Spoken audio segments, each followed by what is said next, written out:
우리에게 주시는 하나님의 말씀 고린도후서 9장 10절에서 12절 말씀입니다. 고린도후서 9장 10절에서 12절 말씀. 하나님의 말씀 봉독하여 드릴 때 하나님의 음성을 경청하십시오. 심는 자에게 씨와 먹을 양식을 주시는 이가 너희 심을 것을 주사 풍성하게 하시고 너희 의의 열매를 더하게 하시리니 너희가 모든 일에 넉넉하여 너그럽게 연보를 함은 그들이 우리로 말미암아 하나님께 감사하게 하는 것이라. 이 봉사의 직무가 성도들의 부족한 것을 보충할 뿐 아니라 사람들이 하나님께 드리는 많은 감사로 말미암아 넘쳤느니라. 아멘. 전 세계적으로 기후 재난이 많이 일어나면서 기후 위기에 대한 이야기들이 요즘 많이 논의되고 있습니다. 생각해 보면 이 기후 위기가 시작된 지는 꽤 오래되었는데 예전에는 기후 위기를 별로 이렇게 심각하게 생각하지 않았습니다. 제가 어릴 때만 해도 기후 위기에 대한 이야기는 별로 없었고 그때는 뭐가 위기였습니까? 인구 증가가 위기였습니다. 그래서 검색을 해보니까 1985년 일간지 신문에 우리나라에서 이 인구 증가에 대한 경각심을 위해서 시청 앞 광장에다가 전광판, 인구 증가 전광판을 하나 세웠는데 1억 8천 들여서 세운다 이런 기사가 있더라고요. 40년 전에 1억 8천이면 뭐 어마어마하지요. 왜 세웠습니까? 인구가 이렇게 많이 증가하니까 애 좀 그만 나십시오 이런 의미였죠. 지금하고는 세상이 좀 많이 달랐던 그 시대입니다. 요즘은 인구 증가에 대한 이야기가 별로 없기는 한데 여전히 인구는 증가하고 있습니다. 실시간 세계 통계라는 사이트가 있는데 그 현재 인구수를 제가 보니까 82억 5,540만 명 금요일 날. 지금 이제 좀 더 늘었겠죠. 가만히 증가하는 숫자를 보니까 1초당 한 4명에서 5명씩 올라가더라고요. 그러니까 아마 금요일 날 보고 나서 또 이제 몇만 명 늘어났을 겁니다. 그래서 몇 가지 또 내용들을 쭉 보다 보니까 2023년 기준에서 7억 5천만 명 정도가 기아 인구라고 합니다. 하루에 한 끼도 제대로 먹지 못하는 굶는 사람이 7억 5천만 명이나 된다는 거예요. 그리고 23억 3천만 명은 기아를 겨우 벗어난 사람들. 그러니까 하루에 한 끼는 그래도 확실하게 먹을 수 있는 사람들. 이런 사람이라는 거죠. 합쳐보면 이 세계 인구를 8명이다 이렇게 생각을 해보면 8명 중에 3명은 하루에 한 끼 겨우 먹고 살아가는 그러한 게 바로 이 지구, 이 시대, 이 세상의 모습이라는 것입니다. 한동안 우리나라를 스스로 이 헬조선 이렇게 부른 적이 있습니다. 요즘은 좀 덜 하더라고요. 헬조선, 이 나라가 지옥과 같다 이런 의미입니다. 아마도 이 나라의 희망이 별로 안 보이고 열심히 노력을 해도 집값은 계속 올라가니까 뭔가 내가 해도 이 나라에서 잘 살 수가 없다 이런 희망을 찾기 어려우니 이 헬조선 이런 말을 붙인 것 같아요. 정말 좀 어려운 시대지요. 어려운 시대고 부당한 것도 많습니다. 특히 이 청년들에게 있어서는 앞으로의 인생을 계획하고 생각할 때 뭔가 희망을 찾기가 쉽지 않은 시대다 보니까 그런 말들이 나온 것 같아요. 그런데 이 전 세계적으로 생각을 해보면 우리나라는 굉장히 잘 사는 나라입니다. 82억 인구 그리고 나라의 수가 200여 개가 된다고 하는데 200여 개의 나라 가운데 겨우 5천만 명 정도 되는 그 인구를 가지고 있는 이 나라가 전 세계 경제의 12위 정도의 자리를 차지하고 있다는 것은 굉장히 놀랄 만한 일이죠. 굉장히 잘 살고 있는 그런 나라입니다. 그런데 현재의 상황으로 인해서 희망을 찾지 못하니 좌절하게 되고 절망하게 되는 것이죠. 이 세상 사람들이 현재의 상황 때문에 희망을 찾지 못하고 좌절하고 절망을 한다고 하지만 성도들은 이 상황과 관계없이 이 희망을 발견하고 소망을 발견하고 이 감사로 살아가야 하는 사람들이 성도입니다. 모든 것이 순적하고 잘 풀릴 때 하는 감사는 누구나 다 할 수 있습니다. 하지만 어려운 상황 가운데에도 감사를 찾을 수 있는 것은 오직 성도만 할 수 있는 것이고 성도만 할 수 있는 특권입니다. 빌립보서 4장에 이렇게 말씀하죠. 주 안에서 항상 기뻐하라. 여기서 이 항상이라고 번역된 단어가 판토테라는 단어인데 모든 상황, 모든 시간들을 의미합니다.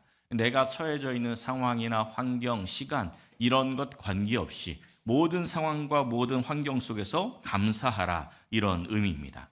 왜 감사하라는 것입니까? 예수님의 십자가 보혈로 말미암아 우리가 구원받았으니 그 구원받은 은혜를 안다면 감사하고 살라, 이런 말씀입니다. 그 은혜가 무엇인지 아는 사람들은 고난 가운데에도 기뻐하고 감사할 수가 있는 겁니다. 오늘은 추수감사 주일입니다. 감사 주일에는 보통 우리가 무엇을 받았다, 이만큼 거두었다 하면서 그것을 되새기며 감사를 하는데, 오늘은 좀 그와 반대로 우리가 드릴 수 있음을 생각하며 이 감사를 찾는 그러한 시간이 되었으면 합니다. 사랑하는 성도 여러분, 우리 이 말씀을 상고하면서 표면적인 감사가 아니라 진정한 감사를 찾고 하나님의 충만한 은혜를 누리시기를 예수님의 이름으로 간절히 축원합니다. 첫째는 심을 수 있음에 감사해야 합니다. 오늘 본문 10절 말씀 시작을 보세요. 너희 심을 것을 주사 풍성하게 하신다라고 말씀하시는데, 그 앞에 보면 심는 자에게 씨와 먹을 양식을 주시는 이가, 이런 말씀이 나옵니다. 우리에게, 이 사람에게 꼭 필요한 것이 양식이죠. 먹을 양식이 꼭 필요합니다. 그래서 농담처럼 하는 말이 뭐예요? 무슨 일을 할 때 다 뭐 하려고 그 일을 한다고 이야기합니까? 뭐 하려고? 그렇죠. 먹고 살려고 그 일을 한다, 이런 이야기들을 합니다. 먹고 사는 게 사실 사람에게 가장 중요한 부분이고 꼭 필요한 부분입니다. 근데 하나님께서 꼭 필요한 먹을 양식을 우리에게 주시고 또한 심을 것도 주셔서 풍성하게 하신다, 이렇게 말씀하고 있는 겁니다. 이 정약용이 좋은 책들을 참 많이 썼는데, 정약용이 쓴 책 중에서 이제 이담속찬이라는 책이 있습니다. 속담 모음집이에요. 그래서 이담속찬에 농부아사 침궐 종자, 이런 말이 써 있습니다. 한문 조금만 알아도 대충 뜻이 딱 눈에 들어오죠. 농부아사, 농부가 굶어 죽어도 침궐 종자, 이 종자는 먹지 않고 베고 있는다, 베개로 만들어서 베고 있는다, 이런 의미입니다. 이 농부가 굶어 죽어도 씨앗만큼은 지킨다, 이런 이야기인데, 왜 굶어 죽어도 씨앗을 지킵니까? 씨앗이 있어야 내년에 희망이 있는 거거든요. 거기서 그거 먹어버리면 내년은 그냥 끝장나는 겁니다.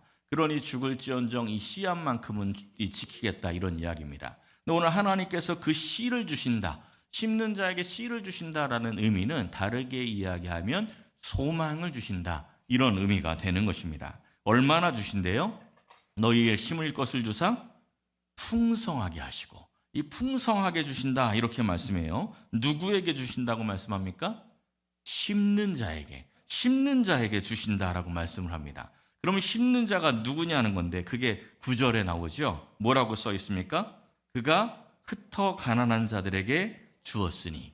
흩어 가난한 자들이 심는 자이고, 그 심는 자에게 하나님이 풍성하게 주셔서 더 많이 심고 풍성한 열매를 더하게 하신다, 이렇게 말씀하는 겁니다. 예수님께서 누가복음 6장에서도 말씀하셨어요.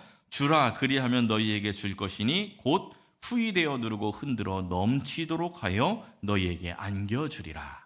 이 어려운 이웃들에게 주는 사람들에게 우리 하나님께서 후이되어 누르어서 흔들어 넘치도록 해서 주겠다, 이렇게 말씀합니다. 이 사도 바울은 선교를 위해서 늘 애쓰고 돕던 빌립보 교회를 향해서 이렇게 말씀을 합니다. 너희들이 보내준 것이 하나님께 향기로운 제물이 되었고 하나님을 기쁘시게 한 것이 되었다. 그리고 하나님께서 풍성한 대로 너희 모든 쓸 것을 채우시리라, 이렇게 선포하고 있습니다. 우리가 하나님의 뜻대로 이웃을 사랑하여서 이웃을 섬기고 베풀고 이 긍휼의 마음만 품으면 하나님께서 우리에게 필요한 모든 것을 채워주신다, 이런 말씀입니다. 이 원리를 잘 아셔야 됩니다. 제가 어릴 때 동네에 우물이 하나 있었어요. 근데 이 우물, 이 좀 서울이 고향이긴 한데 서울 변두리라 이 우물이 있는 그런 약간 좀 시골틱한 동네였습니다. 우물에서 물을 떠다가 밥도 짓고 뭐 식수로도 쓰고 했었는데, 이제 수도가 들어오기 시작을 했어요. 수도가 한 집, 두 집 들어오기 시작을 하니까 점점 우물을 쓰는 사람이 사라졌습니다. 우물에 있는 물을 떠 쓰지 않으니까 우물이 어떻게 됐을까요? 물은 계속 나오는데 쓰는 사람이 없으니까 막 흘러 넘쳤을까요? 그렇지 않더라고요. 제가 그 원리는 잘 모르겠어요. 근데 희한하게 물 쓰는 사람이 없으니까 우물에 처음에는 이끼가 끼기 시작을 하더니 물이 점점 줄어들더라고요. 그러더니 나중에는 우물이 완전히 말라버려가지고 그냥 아예 물이 안 나왔습니다. 왜 그런지 모르는데 우물이 그렇대요. 안 쓰면 말라버린답니다. 이와 원리가 똑같은 겁니다. 하나님께서는 심는 자에게 또다시 심을 수 있도록 이 씨와 먹을 양식을 풍성하게 채워주신다는 것을 우리가 기억해야 합니다. 심지 않으면 축복도 마르는 거예요. 하나님이 주시는 것도 마르는 거죠. 근데 이 흐름을 잘 생각을 해보십시오. 지금 이 심는 자에게 우리가 열심히 심으면 하나님께서 풍성한 복을 주신다고 했는데, 심으려면 씨가 있어야 되겠죠? 근데 그 씨 누가 주신다고요? 하나님이. 그러니까 결국은 심게 하시는 분도 하나님이시고 거두게 하시는 분도 하나님이신 거예요. 그러니까 심을 수 있다라는 그 자체가 하나님의 큰 은혜라는 것입니다. 우리가 심을 수 있는 씨앗은 물질만 있는 게 아닙니다. 마음과 정성을 다해서 하나님을 사랑하는 것도 심는 것입니다. 내 이웃을 내 몸처럼 사랑하는 것도 심는 것입니다. 교회에서 열심히 봉사하고 헌신하는 것도 심는 것입니다. 직장 생활을 하면서 직장 동료들을 사랑하고 섬겨주는 것도 심는 것입니다. 가정에서 배우자를 사랑하고 섬기고 또 사랑하는 자녀들을 말씀으로 양육하는 것도 심는 것입니다. 이러한 심는 것들이 다 하나님의 은혜를 알아야 한다라는 것입니다. 그 은혜를 알고 심는 사람들은요, 심으면 심을수록 교만해지는 게 아니고 심으면 심을수록 겸손해집니다.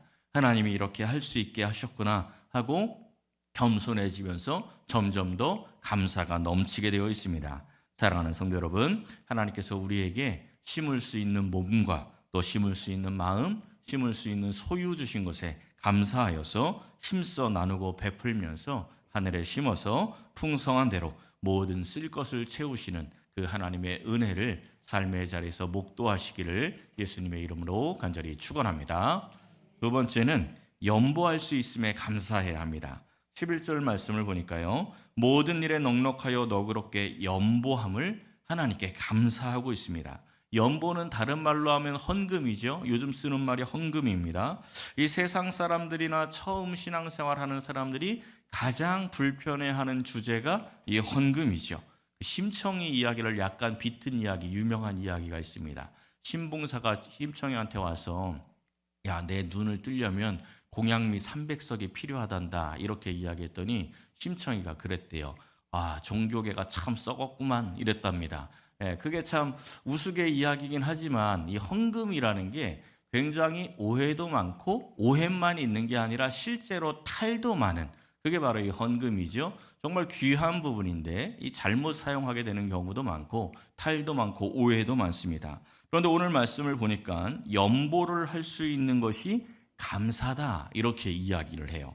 이 오늘 보면 바로 앞에 있는 고린도후서 8장의 주제가 연보입니다. 이 헌금에 대한 이야기인데 어떻게 시작하는지 한번 보세요. 먼저 이 마게도냐 교회들에게 주신 은혜를 알게 하겠다 이렇게 말씀을 합니다. 근데 마게도냐 교회에게 주신 하나님의 은혜가 뭡니까?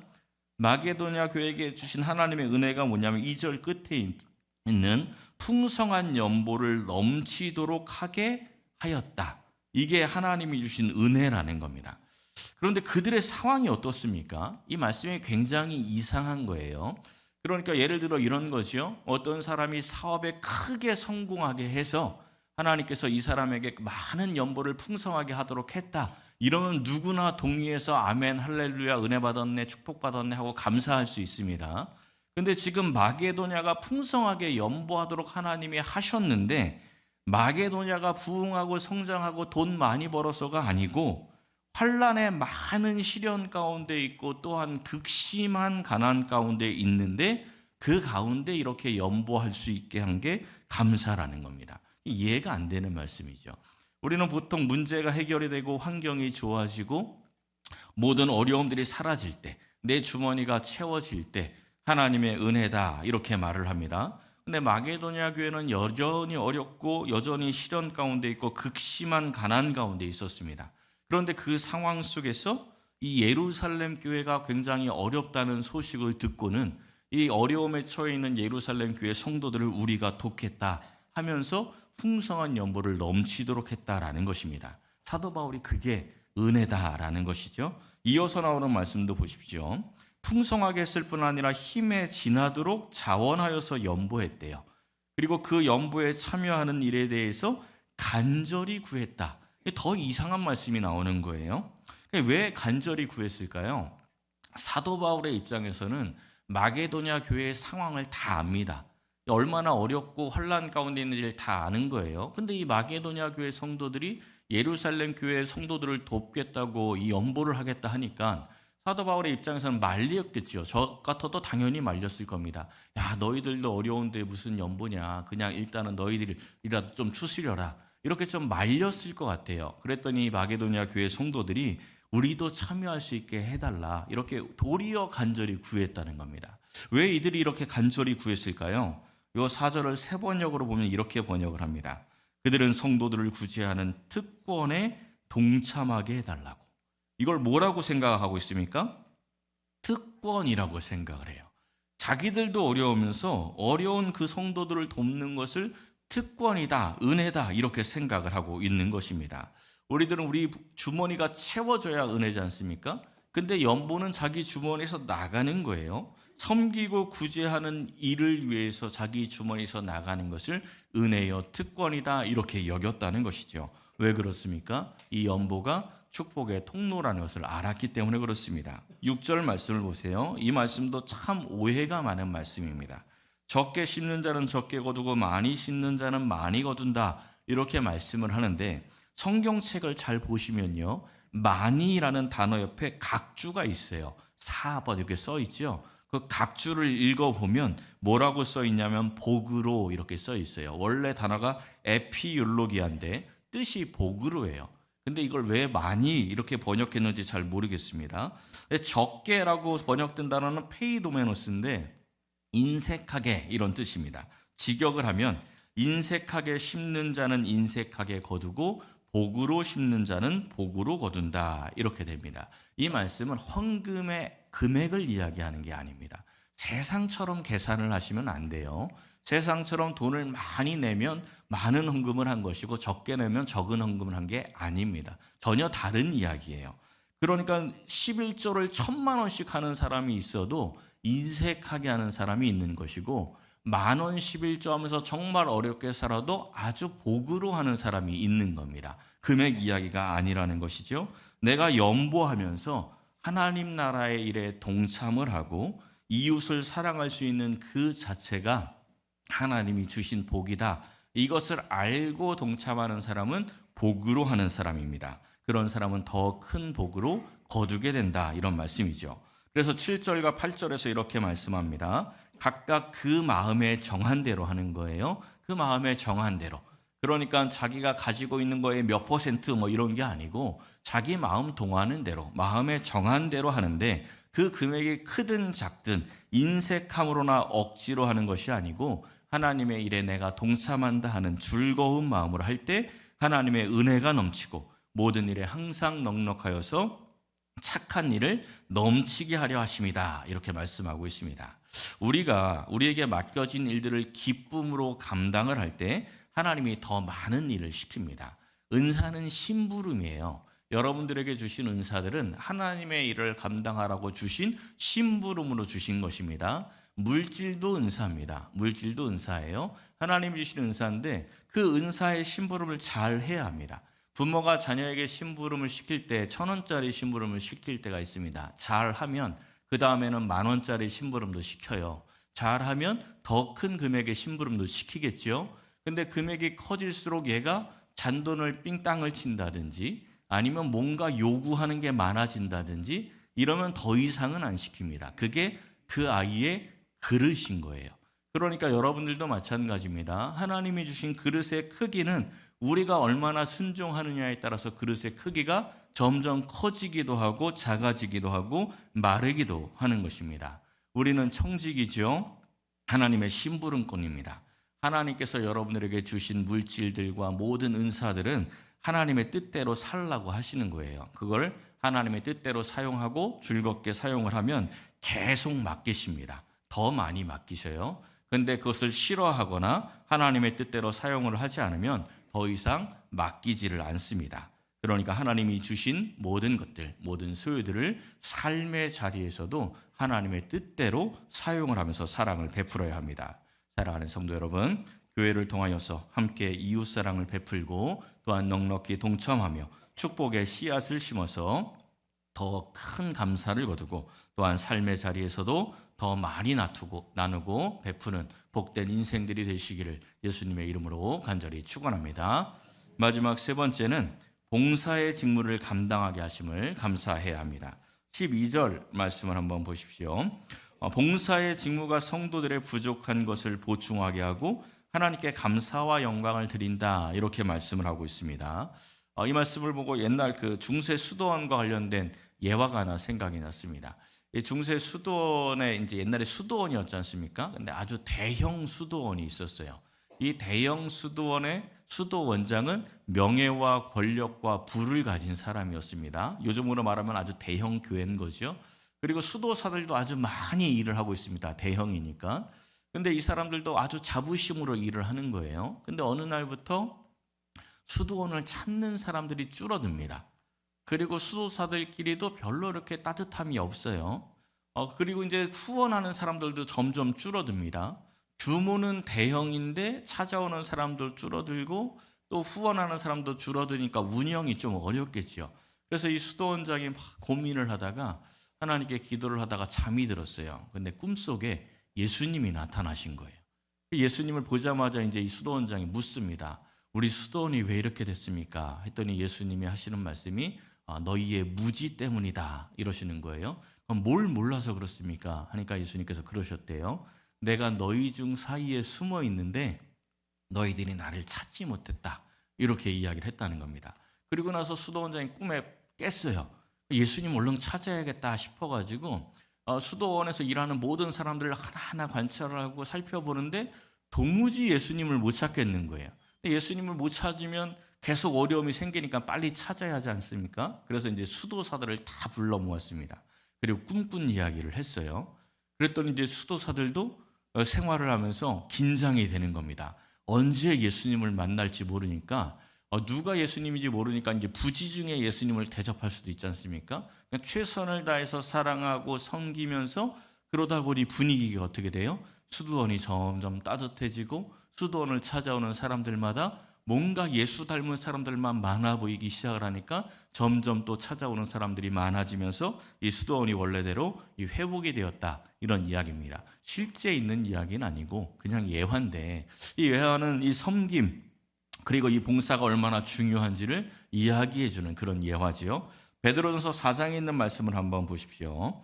각각 은사를 받은 대로 선한 청지기 같이 하나님이 공급하시는 힘으로 봉사를 하라고 하면서 봉사의 직무를 감당할 때 하나님이 영광을 받으신다, 이렇게 말씀합니다. 교회의 활력은 성도들의 섬김과 봉사의 직무를 얼마나 동참하느냐, 이 성도들이 얼마나 동참하느냐, 여기에 달려 있습니다. 하나님의 말씀이 들리고 복이 무엇인지 아는 사람이라면 이 봉사의 직무를 찾아가야 합니다. 이 성도들이 봉사의 마음과 섬김의 정신으로 감사할 때 교회뿐 아니라 성도들의 삶, 그 자신의 인생에도 활력이 생기고 부흥하고 또한 성장하게 되어 있습니다. 그런데 이게 참 쉽지가 않은 거예요. 섬김과 봉사를 받아서 감사한 게 아니고 섬김과 봉사를 할 수 있어서 감사하라. 이게 좀 잘 와닿질 않지요? 사실 오늘 나눈 말씀이 다 그렇습니다. 추수해서 많이 거두어서 감사해라 그러면 쉽게 감사할 수가 있는데, 오늘은 심을 수 있는 것을 감사하라, 이렇게 이야기하니까 뭔가 좀 확 와닿지를 않는 거예요. 또 내 주머니에 돈이 들어올 때 감사하라 하면 좀 신이 나게 감사할 수 있는데, 연보할 수 있는 것을 감사하라 이러니까 역시 좀 뭔가 이게 좀 와닿지를 않는 거죠. 섬김을 잘 받아도 감사할까 말까 하는데 섬기고 봉사할 수 있음에 감사하라. 뭔가 우리가 드리는 것을 자꾸 감사하라 하고 하니까 받는 쪽이 감사해야지 왜 드리는 나한테 감사하라고 하지? 이런 생각이 좀 들 수 있습니다. 근데 이 말씀이 잘 와닿지 않는 이유가 뭐냐면 우리가 받은 구원의 은혜가 얼마나 큰지 스스로 이 피부로 잘 느끼지 못하기 때문에 그렇습니다. 조선시대 한번 생각해 보십시오. 역적이 되면 어떻게 됐어요? 삼족을 멸했죠. 삼족을 멸했는데 이 역적들을 완전히 다 죽이는 경우도 있었고요. 아니면 유배를 보내거나 관노, 노예로, 노비로 삼기도 했습니다. 역적은 당연히 그렇게 됐어요. 한번 생각을 해보십시오. 역적으로 몰려서 이제 먼 지방의 유배를 가서 그 지역에서 노비로 살고 있는데 어느 날 왕이 어명이요 하고 불렀어요. 그래서 어명이요 해서 불러서 이제 그 사극에 보면 감옥 같은 마차 있지 않습니까? 그거 타고 머리 풀어 헤치고 이제 그 가는 거예요, 궁으로. 무슨 생각하시겠어요? 아, 이번에 사약 내리겠구나. 드디어 사약이 오는구나. 이 생각하고 실려가겠지요. 그리고 이제 왕 앞에서 고개를 땅에 쳐박고 가만히 있는데 왕이 그러는 겁니다. 네가 역적이지만 내가 너를 충성되이 여겨서 너에게 관직을 내리노라. 이제 이 일에 대해서 열심히 봉사하고 섬겨라. 이렇게 왕이 이야기하는 거예요. 그러면 머리 이렇게 땅에 박고 있었던 이 사람이 뭐라고 이야기합니까? 그렇죠. 대사를 아주 잘하십니다. 역시 천양대가 참 똑똑해요. 거기서 할 말은 성은이 망극하나이다. 이거 외에는 없습니다. 그렇죠. 거기서 나 바쁜데요. 유배간 지역이 동네가 좋아서 거기 계속 살 건데요. 이렇게 이야기하는 건 말이 안 되는 거예요. 자기가 역적인데 사약이 내려올 그 순간에 관직을 맡기노라 하면 성은이 망극하나이다. 이거 외에는 할 말이 없는 겁니다. 디모데전서에 있는 사도 바울의 고백을 한번 보십시오. 바울이 내가 감사함은 이렇게 이야기하는데 감사하는 이유가 뭐래요? 내게 직분을 맡기셨대요. 내가 어떤 사람인데 전에는 비방자요 박해자요 폭행자였으나 그럼에도 불구하고 내게 능력을 주시고 충성되다고 여겨주셔서 이 직분을 주셨으니 성은이 망극합니다. 이게 사도 바울의 고백입니다. 직분과 사명을 맡겼는데 내가 맡았는데 감사함이 나오지 않으면 이 구원의 은혜를 내가 아직 모르는 거예요. 머리로는 아는데 마음으로 잘 와닿지를 않는 거예요. 그러니까 감사함이 나오지 않는 거죠.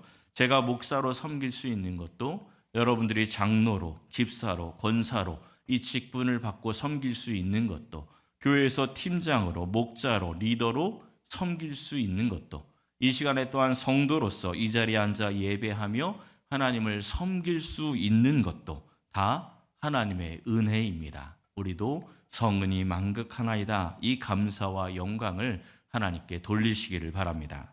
지난주에 이제 태어난 지 2달 조금 넘은 주원이가 교회에 처음 나왔습니다. 여기 아기들이 교회에 처음 나오면 제가 가서 꼭 축복 기도를 해주거든요. 경찬홀에 들어가서 주원이에게 축복 기도를 해주는데 축복 기도를 할 때 꼭 하는 말이 있습니다. 하나님께서 이 가정에 보내주신 주원이를 이렇게 이 말을 제가 꼭 써요. 그렇게 기도를 하는데 축복 기도를 하는데 5살 난 유라가 그 옆에 와서 같이 기도를 하더라고요. 같이 기도를 하고 기도가 딱 끝났는데 유라가 저를 툭툭 치면서 목다님 이렇게 불러요. 얘가 발음이 다 좋은데 저를 부를 땐 목다님 이렇게 부를. 얘가 아무래도 칭호를 그렇게 알고 있는 것 같아요. 목다님 이러고 부르더니 저한테 할 말이 있대요. 그러더니 귀를 갖다 대래요. 그러면서 이렇게 이야기를 하는 겁니다. 이 말은 귓속말로 해야 돼요. 이러는 거예요. 그래서 뭐라고 얘기하려고 하나 그래서 얘기해봐 하고 귀를 갖다 댔더니 이렇게 이야기를 합니다.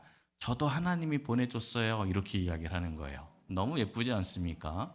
이게 이제 얘도 이제 5살이니까 5년 전쯤에 축복 기도를 받았죠. 그거 기억하고 하는 말은 아닐 것 같고 어쨌든 기도하는데 그러는 거예요. 나도 하나님이 보내줬어요. 이렇게 이야기를 하는 겁니다. 하나님이 나를 이 세상에 보내셨다. 이 분명한 의식이 있는 사람은요, 모든 상황 속에서도 감사할 수 있습니다. 하나님이 나를 이 세상에 보냈고 하나님이 이 일을 맡기셨고 하나님이 이것들을 주셨다. 이러면 모든 상황 속에서 감사가 나올 수밖에 없는 겁니다. 5살 유라도 아는데 우리도 알아야 하지 않겠습니까? 하나님이 나를 보내셨고 하나님이 내게 주셨으니 이제 이웃에게 나누며 연보하며 섬기며 봉사하는 것이 하나님께 감사할 수 있는 방법입니다. 그 감사를 통해서 또다시 채워주심을 경험을 하고 또다시 나누는 것이요 선순환이 이루어지는 것입니다. 민수기 14장에 있는 말씀을 보십시오. 너희 말이 내 귀에 들린 대로 내가 너희에게 행하리니. 모든 상황 속에서 감사하는 자에게는요 풍성하게 심는 것을 주셔서 또다시 감사하는 일이 생깁니다. 감사하는 사람들은 그 하나님의 귀에 들린 대로 또 감사를 거두게 하시는 겁니다. 불평하는 사람은 또다시 불평할 일이 생기는 거죠. 심는 대로 거두게 되어 있습니다. 사랑하는 성도 여러분, 심을 수 있음에 감사하고 연보할 수 있음에 감사하며 섬김과 봉사의 직무를 감당하게 하심을 감사하여서 더 큰 감사와 은혜를 거두고 더욱 풍성하게 누리며 베푸는 인생들이 되시기를 예수님의 이름으로 간절히 축원합니다.